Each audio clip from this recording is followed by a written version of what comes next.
أعوذ بالله من الشيطان الرجيم. بسم الله الرحمن الرحيم. والمحصنات من النساء إلا ما ملكت أيمانكم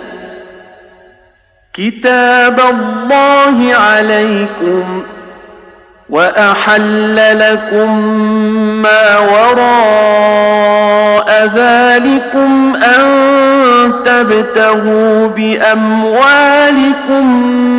محصنين غير مسافحين، فما استمتعتم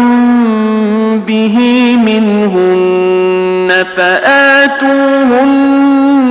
أجورهن فريضة،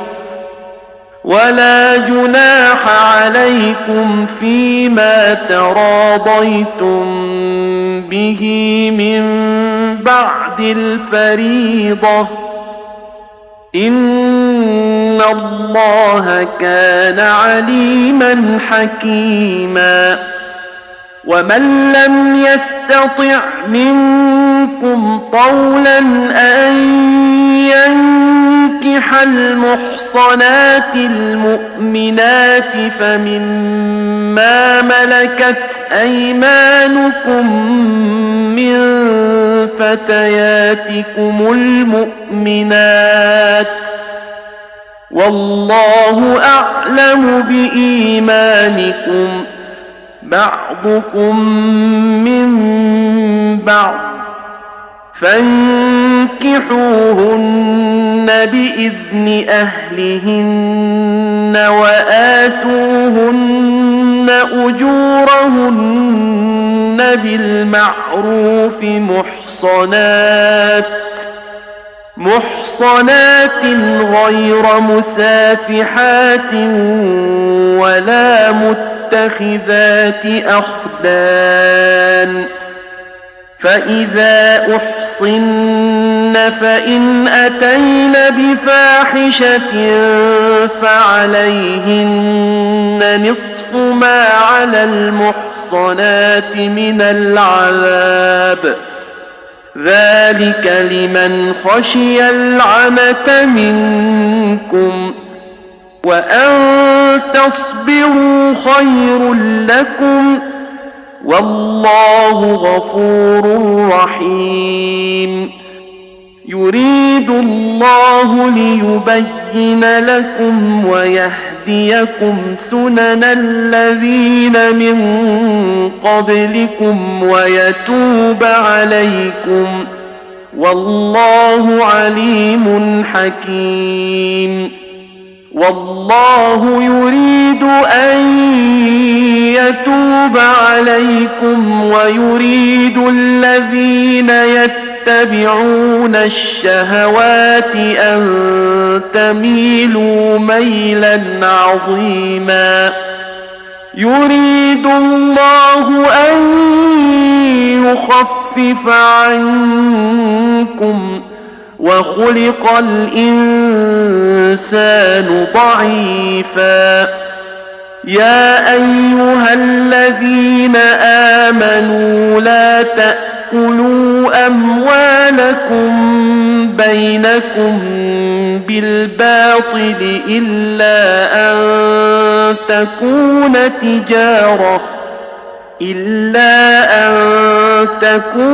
تجارة عن تراض منكم، ولا تقتلوا أنفسكم، إن الله كان بكم رحيما. ومن يفعل ذلك عدوانا وظلما فسوف نصليه نارا، وكان ذلك على الله يسيرا. إن تجتنبوا كبائر ما تنهون عنه نكفر عنكم سيئاتكم وندخلكم مدخلا كريما ولا تتمنوا ما فضل الله به بعضكم على بعض للرجال نصيب مما اكتسبوا وللنساء نصيب مما اكتسبن واسألوا الله من فضله إن الله كان بكل شيء عليما ولكل جعلنا موالي مما ترك الوالدان والأقربون والذين عاقدت أيمانكم فآتوهم نصيبهم إن الله كان على كل شيء شهيدا الرجال قوامون على النساء بما فضل الله بعضهم على بعض وبما أنفقوا من أموالهم فالصالحات قانتات حافظات للغيب بما حفظ الله واللاتي تخافون نشوزهن فعظوهن واهجروهن في المضاجع واضربوهن فإن أطعنكم فلا تبغوا عليهن سبيلا إن الله كان عليا كبيرا وإن خفتم شقاق بينهما فابعثوا حكما من أهله وحكما من أهلها إن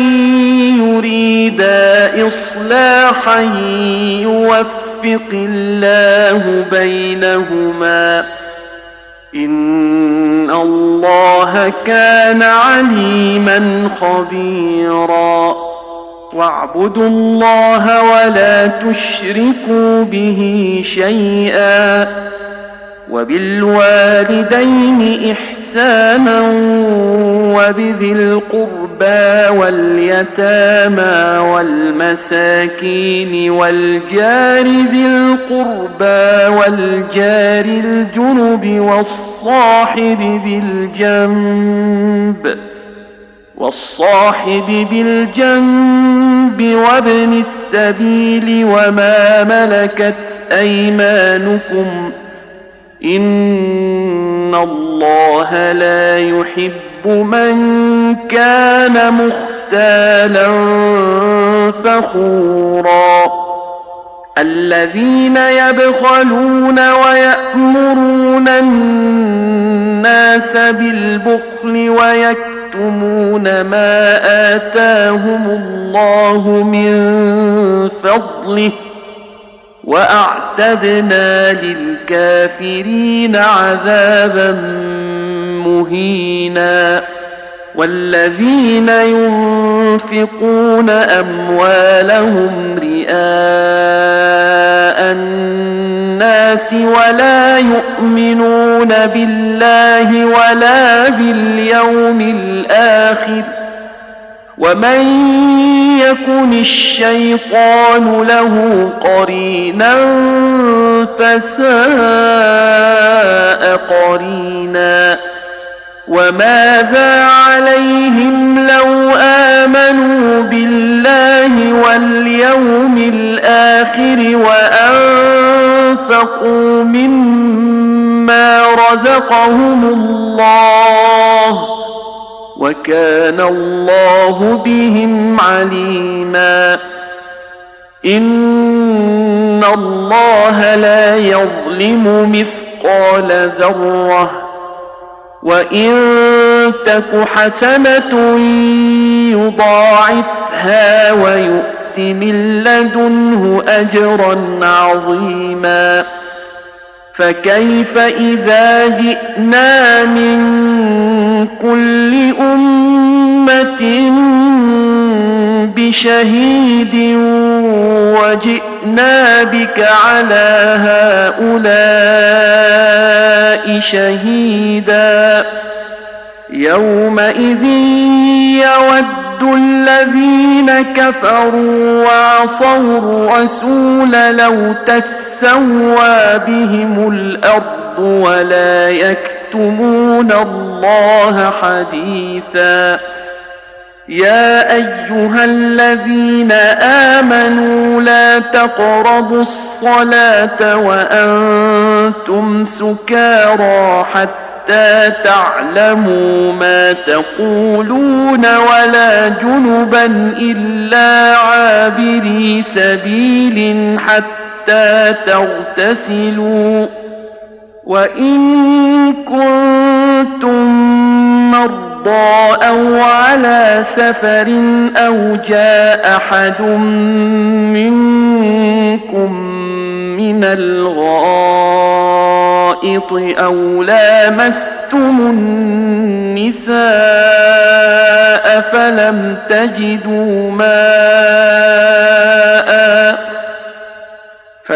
تجدوا ماء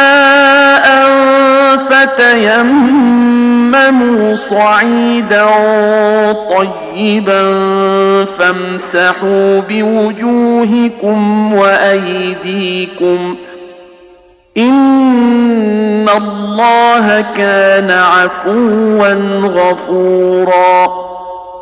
ألم تر إلى الذين أوتوا نصيبا من الكتاب يشترون الضلالة ويريدون أن تضلوا السبيل والله أعلم بأعدائكم وكفى بالله وليا وكفى بالله نصيرا من الذين هادوا يحرفون الكلم عن مواضعه ويقولون سمعنا وعصينا واسمع غير مسمع وراعنا ليا بألسنتهم وطعنا في الدين ولو أنهم قالوا سمعنا وأطعنا واسمع وانظرنا لكان خيرا لهم وأقوم ولكن لعنهم الله بكفرهم فلا يؤمنون إلا قليلا يا أيها الذين أوتوا الكتاب آمنوا بما نزلنا مصدقا لما معكم من قبل أن نطمس وجوها فنردها على أدبارها أو نلعنهم كما لعنا أصحاب السبت وكان أمر الله مفعولا إن الله لا يغفر أن يشرك به ويغفر ما دون ذلك لمن يشاء ومن يشرك بالله فقد افترى إثما عظيما ألم تر إلى الذين يزكون أنفسهم بل الله يزكي من يشاء ولا يظلمون فتيلا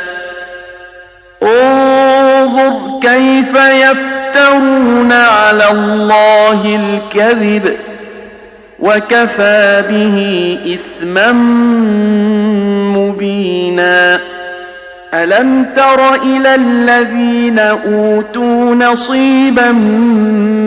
من الكتاب يؤمنون بالجبت والطاغوت ويقولون للذين كفروا هؤلاء يهدى من الذين آمنوا سبيلا أولئك الذين لعنهم الله ومن يلعن الله فلن تجد له نصيرا أم لهم نصيب من الملك فإذا لا يؤتون الناس نقيرا أم يحسدون الناس على ما آتاهم الله من فضله فقد آتينا آل إبراهيم الكتاب والحكمة وآتيناهم ملكا عظيما فمنهم من آمن به ومنهم من صد عنه وكفى بجهنم سعيرا إن الذين كفروا بآياتنا سوف نصليهم نارا كلما نضجت جلودهم بدلناهم جلودا غيرها ليذوقوا العذاب إن الله كان عزيزا حكيما والذين آمنوا وعملوا الصالحات سندخلهم جنات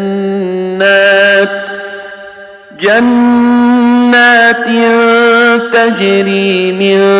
تحتها الأنهار خالدين فيها أبدا لهم فيها أزواج مطهرة وندخلهم ظلا ظليلا إن الله يأمركم أن تؤدوا الأمانات إلى أهلها وإذا حكمتم بين الناس أن تحكموا بالعدل إن الله نعما يعظكم به إن الله كان سميعا بصيرا يا أيها الذين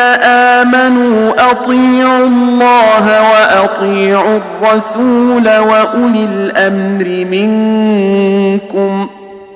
فإن تنازعتم في شيء فردوه إلى الله والرسول إن كنتم تؤمنون بالله واليوم الآخر ذلك خير وأحسن تأويلا ألم تر إلى الذين يزعمون أنهم آمنوا بما أنزل إليك وما أنزل من قبلك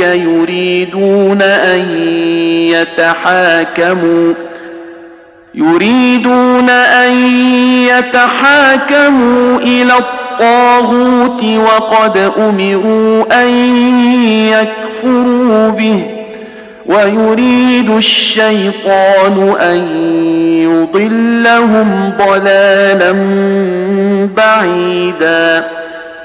وإذا قيل لهم تعالوا إلى ما أنزل الله وإلى الرسول رأيت المنافقين يصدون عنك صدودا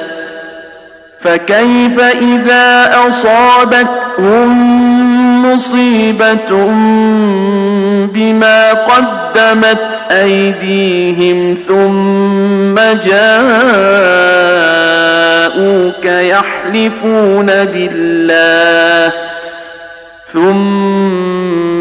جاءوك يحلفون بالله إن أردنا إلا إحسانا وتوفيقا أولئك الذين يعلم الله ما في قلوبهم فأعرض عنهم وعظهم وقل لهم في أنفسهم قولا بليغا وما أرسلنا من رسول إلا ليطاع بإذن الله ولو أنهم إذ ظلموا أنفسهم جاءوك فاستغفروا الله واستغفر لهم الرسول لوجدوا الله توابا رحيما فلا وربك لا يؤمنون حتى يحكموك فيما شجر بينهم ثم لا يجدوا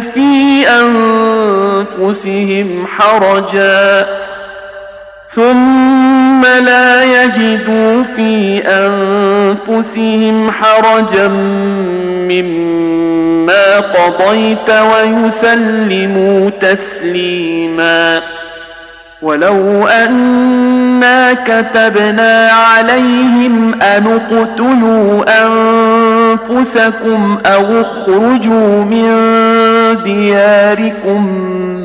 ما فعلوه إلا قليل منهم ولو أنهم فعلوا ما يوعظون به لكان خيرا لهم وأشد تثبيتا وإذا لآتيناهم من لدنا أجرا عظيما ولهديناهم صراطا مستقيما ومن يطع الله والرسول فأولئك مع الذين أنعم الله عليهم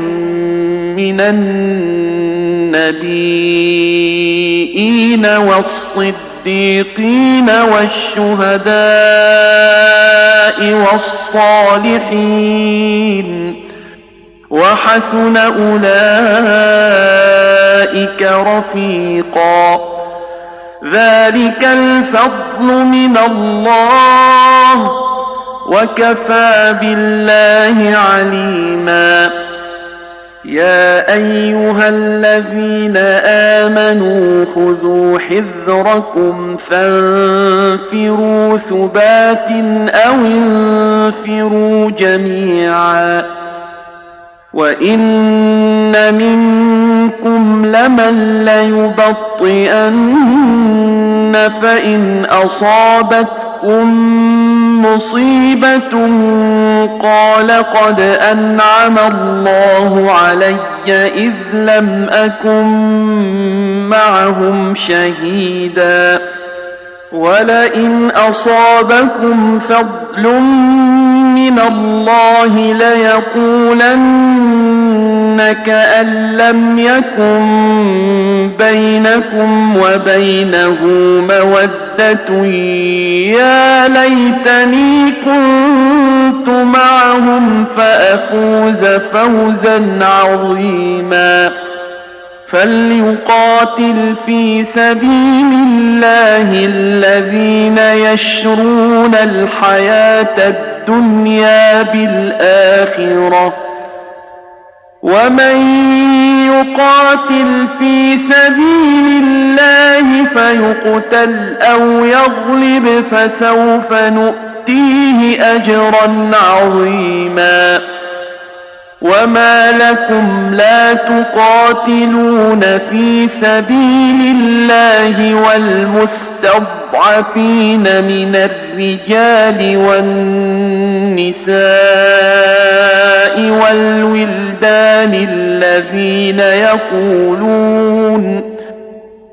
الذين يقولون ربنا أخرجنا من هذه القرية الظالم أهلها واجعل لنا من لدنك وليا واجعل لنا من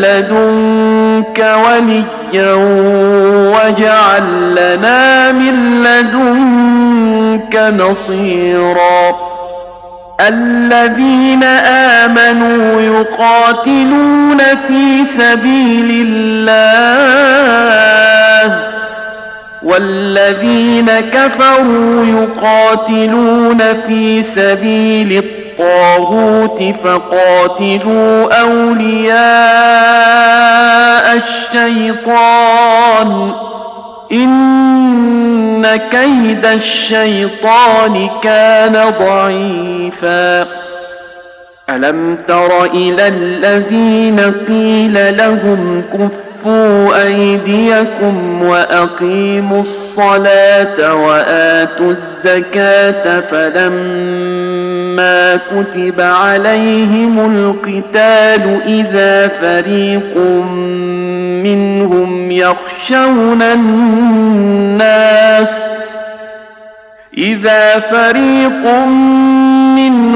يخشون الناس كخشية الله أو أشد خشية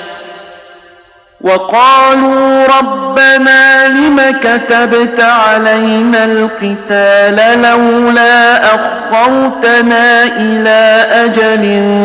قريب قل متاع الدنيا قليل والآخرة خير لمن اتقى ولا تظلمون فتيلا أينما تكونوا يدرككم الموت ولو كنتم في بروج مشيدة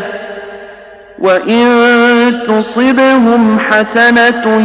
يقولوا هذه من عند الله وإن تصبهم سيئة يقولوا هذه من عندك قل كل من عند الله فما لهؤلاء القوم لا يكادون يفقهون حديثا ما أصابك من حسنة فمن الله وما أصابك من سيئة فمن نفسك وأرسلناك للناس رسولا وكفى بالله شهيدا من يطع الرسول فقد أطاع الله ومن تولى فما أرسلناك عليهم حفيظا ويقولون طاعة فإذا برزوا من عندك بيت طائفة منهم غير الذي تقول والله يكتب ما يبيتون فأعرض عنهم وتوكل على الله وكفى بالله وكيلا أفلا يتدبرون القرآن ولو كان بغير الله لوجدوا فيه اختلافا كثيرا. وإذا جاءهم أمر من الأمن أو الخوف أذاعوا به، ولو ردوه إلى الرسول وإلى أولي الأمر منهم لعلمه الذين يستنبطونه منهم، ولولا فضل الله عليكم ورحمته لاتبعتم الشيطان إلا قليلا. فقاتل في سبيل الله لا تكلف إلا نفسك وحرض المؤمنين، عسى الله أن يكف بأس الذين كفروا والله أشد بأسا وأشد تنكيلا. من يشفع شفاعة حسنة يكن له نصيب منها، ومن يشفع شفاعة سيئة يكن له كفل منها، وكان الله على كل شيء مقيتا. وإذا حييتم بتحية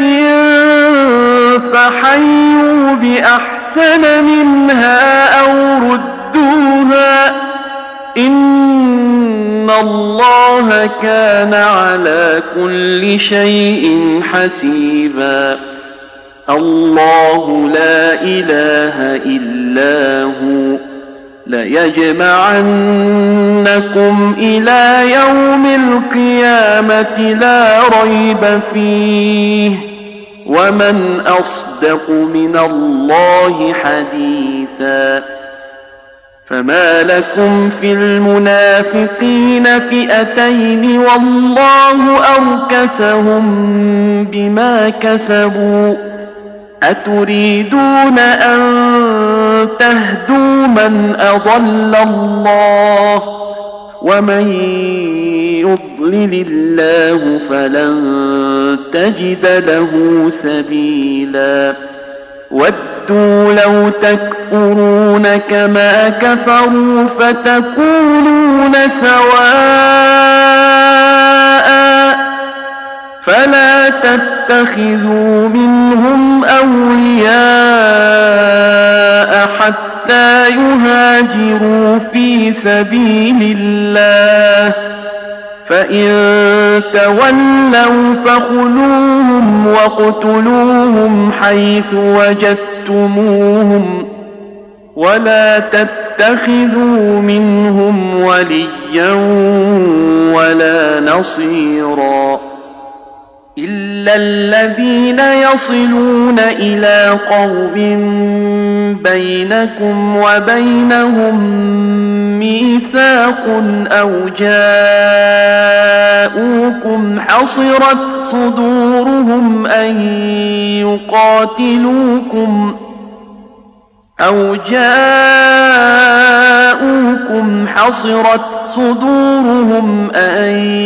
يقاتلوكم أو يقاتلوا قومهم، ولو شاء الله لسلطهم عليكم فلقاتلوكم، فإن اعتزلوكم فلم يقاتلوكم وألقوا إليكم السلم فما جعل الله لكم عليهم سبيلا. ستجدون آخرين يريدون أن يأمنوكم ويأمنوا قومهم، كلما ردوا إلى الفتنة أركسوا فيها فإن لم يعتزلوكم ويلقوا إليكم السلم ويكفوا أيديهم فخذوهم واقتلوهم حيث ثقفتموهم وأولئكم جعلنا لكم عليهم سلطانا مبينا وما كان لمؤمن أن يقتل مؤمنا إلا خطأ ومن قتل مؤمنا خطأ فتحرير رقبة مؤمنة ودية مسلمة إلى أهله إلا أن يصدقوا فإن كان من قوم عدو لكم وهو مؤمن فتحرير رقبة مؤمنة وإن كان من قوم بينكم وبينهم ميثاق فدية مسلمة إلى أهله وتحرير رقبة مؤمنة فمن لم يجد فصيام شهرين متتابعين توبة من الله وكان الله عليما حكيما ومن يقتل مؤمنا متعمدا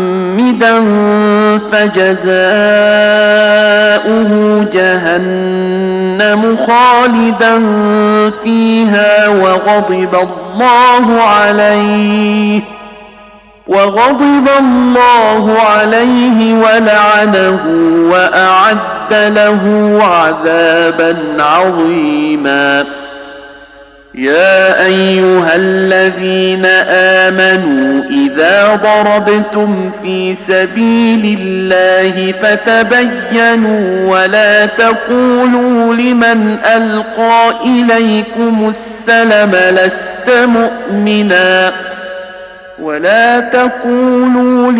ألقى إليكم السلم لست مؤمنا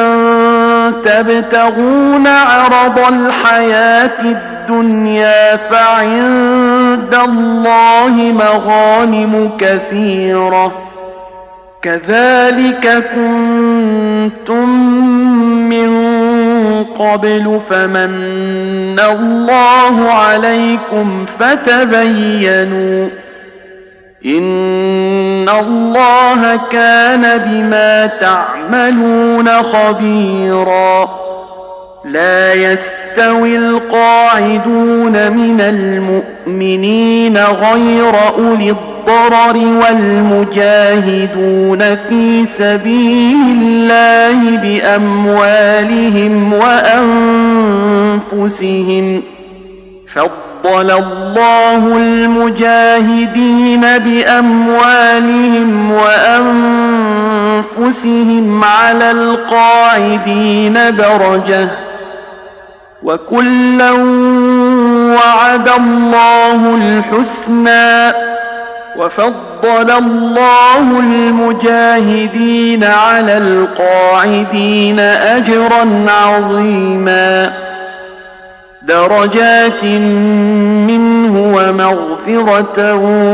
ورحمة وكان الله غفورا رحيما إن الذين توفاهم الملائكة ظالمي أنفسهم قالوا فيم كنتم قالوا كنا مستضعفين في الأرض قالوا ألم تكن أرض الله واسعة فتهاجروا فيها فأولئك مأواهم جهنم وساءت مصيرا إلا المستضعفين من الرجال والنساء والولدان لا يستطيعون حيلة ولا يهتدون سبيلا فأولئك عسى الله أن يعفو عنهم وكان الله عفوا غفورا ومن يهاجر في سبيل الله يجد في الأرض مراغما كثيرا وسعة ومن يخرج من بيته مهاجرا إلى الله ورسوله ثم يدركه الموت فقد وقع أجره على الله وكان الله غفورا رحيما وإذا ضربتم في الأرض فليس عليكم جناح أن تقصروا من الصلاة إن خفتم أن يفتنكم الذين كفروا إن الكافرين كانوا لكم عدوا مبينا وإذا كنت فيهم فأقمت لهم الصلاة فلتقم طائفة منهم معك وليأخذوا أسلحتهم فإذا سجدوا فليكونوا من ورائكم ولتأت طائفة أخرى لم يصلوا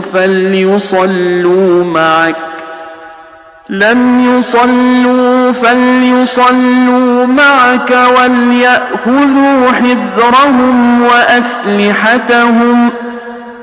ود الذين كفروا لو تغفلون عن أسلحتكم وأمتعتكم فيميلون عليكم ميلة واحدة ولا جناح عليكم إن كان بكم أذى من مطر أو كنتم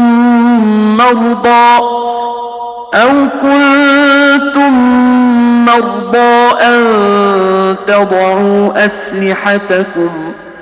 وخذوا حذركم إن الله أعد للكافرين عذابا مهينا فإذا قضيتم الصلاة فاذكروا الله قياما وقعودا وعلى جنوبكم فإذا اطمأننتم فأقيموا الصلاة إن الصلاة كانت على المؤمنين كتابا موقوتا ولا تهنوا في ابتغاء القوم إن تكونوا تألمون فإنهم يألمون كما تألمون وترجون من الله ما لا يرجون وكان الله عليما حكيما إنا أنزلنا إليك الكتاب بالحق لتحكم بين الناس بما أراك الله ولا تكن للخائنين خصيما واستغفر الله إن الله كان غفورا رحيما ولا تجادل عن الذين يختانون أنفسهم إن الله لا يحب من كان خوانا أثيما يستخفون من الناس ولا يستخفون من الله وهو معهم إذ يبيتون ما لا يرضى من القول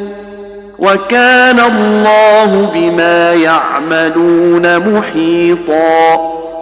ها أنتم هؤلاء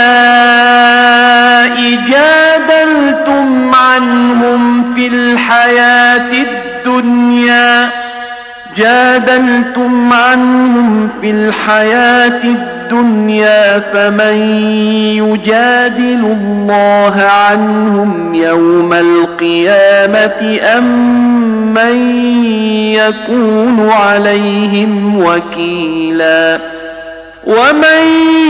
يعمل سوءا أو يظلم نفسه ثم يستغفر الله يجد الله غفورا رحيما ومن يكسب إثما فإنما يكسبه على نفسه وكان الله عليما حكيما ومن يكسب خطيئة أو إثما ثم يرم به بريئا فقد احتمل بهتانا وإثما مبينا ولولا فضل الله عليك ورحمته لهمت طائفة منهم أن يضلوك وما يضلون إلا أنفسهم وما يضرونك من شيء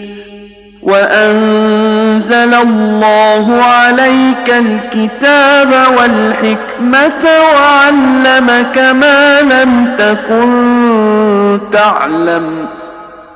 وكان فضل الله عليك عظيما لا خير في كثير من نجواهم إلا من أمر بصدقة أو معروف أو إصلاح بين الناس ومن يفعل ذلك ابتغاء مرضات الله فسوف نؤتيه أجرا عظيما ومن يشاقق الرسول من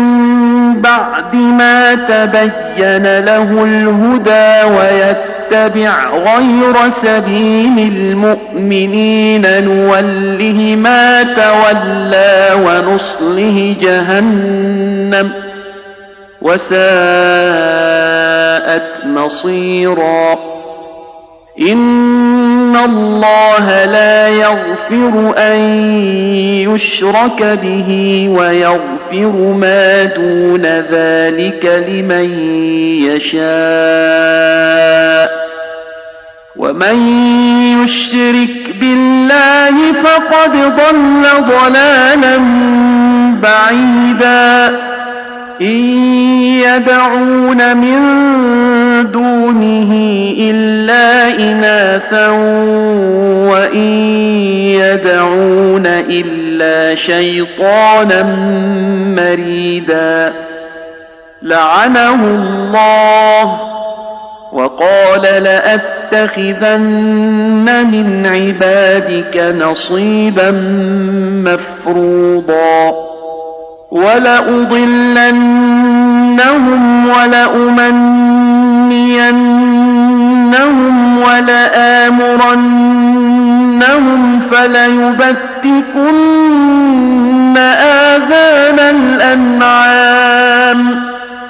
فليبتكن آذان الأنعام ولآمرنهم فليغيرن خلق الله ومن يتخذ الشيطان وليا من دون الله فقد خسر خسرانا مبينا يعدهم ويمنيهم وما يعدهم الشيطان إلا غرورا أولئك مأواهم جهنم ولا يجدون عنها محيصا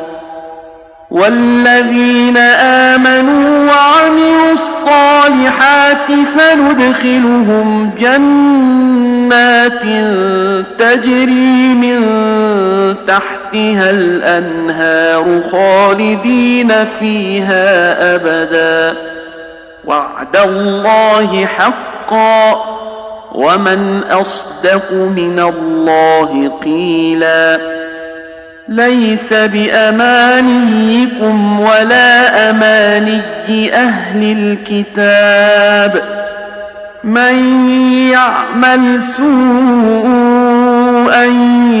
يجز به ولا يجد له من دون الله وليا ولا نصيرا ومن يعمل من الصالحات من ذكر أو أنثى وهو مؤمن فأولئك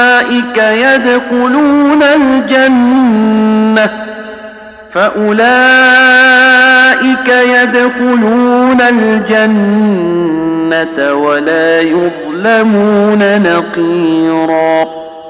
ومن أحسن دينا ممن أسلم وجهه لله وهو محسن واتبع ملة إبراهيم حنيفا واتخذ الله إبراهيم خليلا ولله ما في السماوات وما في الأرض وكان الله بكل شيء محيطا ويستفتونك في النساء قل الله يفتيكم فيهن وما يتلى عليكم في الكتاب في يتامى النساء اللاتي لا تؤتونهن ما كتب لهن وترغبون أن تنكحوهن والمستضعفين من الولدان وأن تقوموا لليتامى بالقسط وما تفعلوا من خير فإن الله كان به عليما وإن امرأة خافت من بعلها نشوزا أو إعراضا فلا جناح عليهما أن يصالحا بينهما صلحا والصلح خير وأحضرت الأنفس الشح وإن تحسنوا وتتقوا فإن الله كان بما تعملون خبيرا ولن تستطيعوا أن تعدلوا بين النساء ولو حرصتم فلا تميلوا كل الميل فتذروها كالمعلقة وإن تصلحوا وتتقوا فإن الله كان غفورا رحيما وإن يتفرقا يغن الله كلا من سعته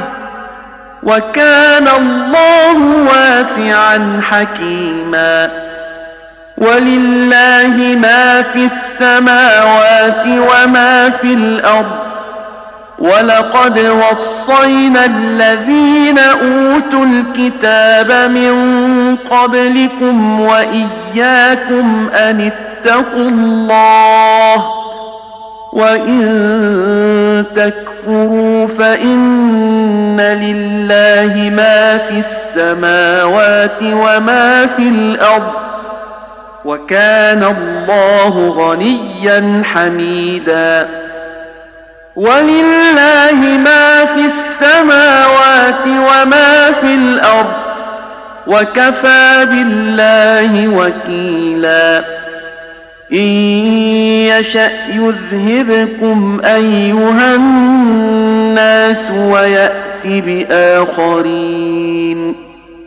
وكان الله على ذلك قديرا من كان يريد ثواب الدنيا فعند الله ثواب الدنيا والآخرة وكان الله سميعا بصيرا يا أيها الذين آمنوا كونوا قوامين بالقسط شهداء لله ولو على أنفسكم أو الوالدين والأقربين إن يكن غنيا أو فقيرا فالله أولى بهما فلا تتبعوا الهوى أن تعدلوا وإن تلووا أو تعرضوا فإن الله كان بما تعملون خبيرا يا أيها الذين آمنوا بالله ورسوله والكتاب الذي نزل على رسوله والكتاب الذي أنزل من قبل ومن يكفر بالله وملائكته وكتبه ورسله واليوم الآخر فقد ضل ضلالا بعيدا إن الذين آمنوا ثم كفروا ثم آمنوا ثم كفروا ثم ازدادوا كفرا لم يكن الله ليغفر لهم ولا ليهديهم سبيلا بشر المنافقين بأن لهم عذابا أليما الذين يتخذون الكافرين أولياء من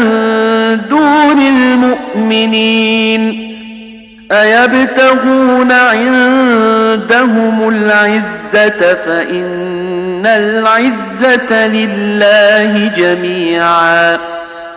وقد نزل عليكم في الكتاب أن إذا سمعتم آيات الله يكفر بها ويستهزأ بها فلا تقعدوا معهم حتى يخوضوا في حديث غيره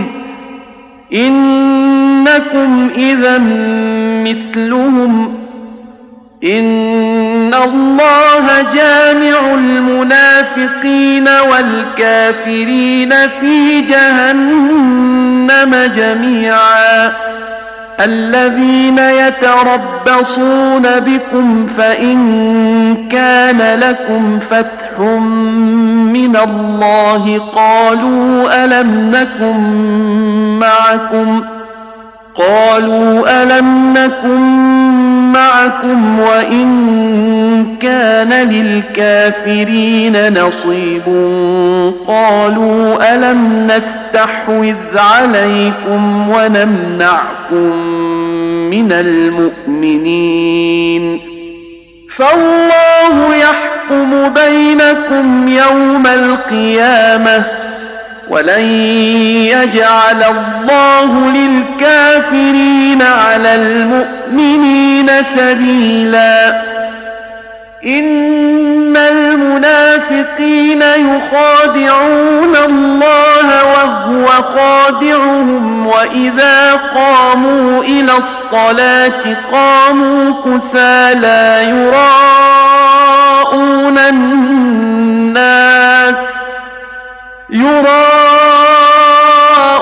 الناس ولا يذكرون الله إلا قليلا مذبذبين بين ذلك لا إله هؤلاء ولا إله هؤلاء ومن يضلل الله فلن تجد له سبيلا يا أيها الذين آمنوا لا تتخذوا الكافرين أولياء من دون المؤمنين أتريدون أن تجعلوا لله عليكم سلطانا مبينا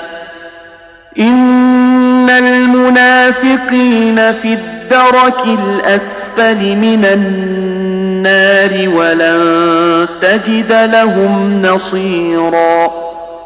إلا الذين تابوا وأصلحوا واعتصموا بالله وأخلصوا دينهم لله فأولئك مع المؤمنين وسوف يؤتي الله المؤمنين أجرا عظيما ما يفعل الله بعذابكم إن شكرتم وآمنتم وكان الله شاكرا عليما